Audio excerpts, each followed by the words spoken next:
Kepolisian RI melalui Korps Pemberantasan Tindak Pidana Korupsi, Kortas Tipikor, Sabtu 11 Juli 2026, secara resmi melimpahkan berkas 3 kasus dugaan korupsi, yakni perkara batubara, Asabri, dan Krakatau Steel kepada Kejaksaan Agung. Kepala Kortas Tipikor Polri, Inspektur Jenderal Totok Suharyanto menyatakan bahwa pelimpahan ini didasari oleh kesepakatan untuk membangun sinergi kelembagaan antar penegak hukum guna mempercepat penyelesaian perkara. Langkah pelimpahan ini dilakukan setelah tim penyidik kepolisian merampungkan serangkaian penyidikan tahap awal, termasuk pemeriksaan terhadap 15 saksi dan 2 ahli, serta mengamankan berbagai barang bukti bernilai miliaran rupiah dari sejumlah lokasi penggeledahan di Jakarta dan Bogor. Pelaksana tugas Jaksa Agung Muda Tindak Pidana Khusus PLT Jampitsus Rudi Margono menjelaskan bahwa percepatan penanganan ketiga kasus tersebut sangat krusial guna merespons tingginya atensi dan harapan publik.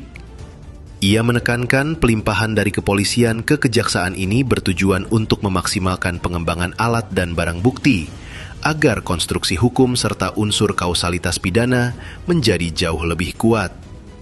Walaupun penanganan perkara kini sepenuhnya berada di bawah kendali lembaga kejaksaan, Rudi memastikan pihaknya akan terus menjalin koordinasi secara intensif dengan Polri, demi menjamin kepastian hukum yang mengedepankan asas praduga tak bersalah.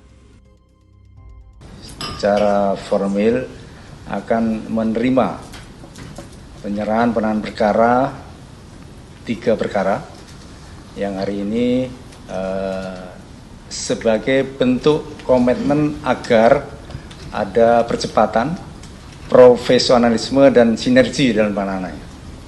Karena faktanya masyarakat, publik menunggu terkait dengan penyelesaian perkara seperti yang disampaikan oleh Bapak Ketua Komisi 3 tadi.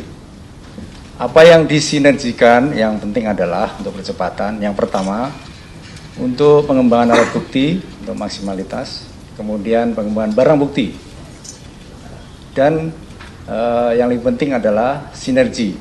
Hari ini walau diserahkan kepada Jampitsus, kita tetap koordinasi sinergi dengan Kortas Tipikor beserta jajaran agar ada kepastian dalam penyelesaiannya.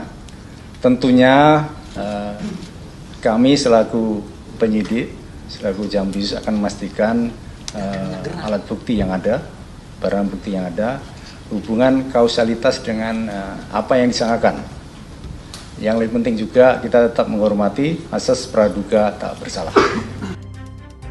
Dari sisi kepolisian, Kepala Bidang Humas Polda Metro Jaya Komisaris Besar Budi Hermanto mengungkapkan bahwa pengusutan hingga pelimpahan perkara korupsi, suap dan gratifikasi ini didorong langsung oleh instruksi Presiden Prabowo Subianto. Penanganan kasus yang diusut melalui investigasi gabungan antara Direktorat Tindak Pidana Korupsi Bareskrim Polri dan Polda Metro Jaya ini merupakan bentuk pengejawantahan dari program prioritas Astacita ke-7 pemerintah. Budi menegaskan bahwa kepatuhan lembaga penegak hukum dalam menuntaskan kasus ini adalah wujud nyata dukungan aparatur negara dalam memperkuat reformasi hukum dan membasmi praktik korupsi secara nasional. Terkait penunjukan Rudi Margono sebagai pelaksana tugas Jampidus, Ketua Komisi 3 DPR RI Habib Burrohman berkomentar. Tadi sudah sampaikan ke Pak PLT, Pak Jampitsus, Pak Rudi Margono, ya. Tugas Anda berat, ya. Tapi kami support full, ya. Kita cinta kejaksaan, kita cinta institusi Anda, ya. Kita cinta Kejaksaan Agung.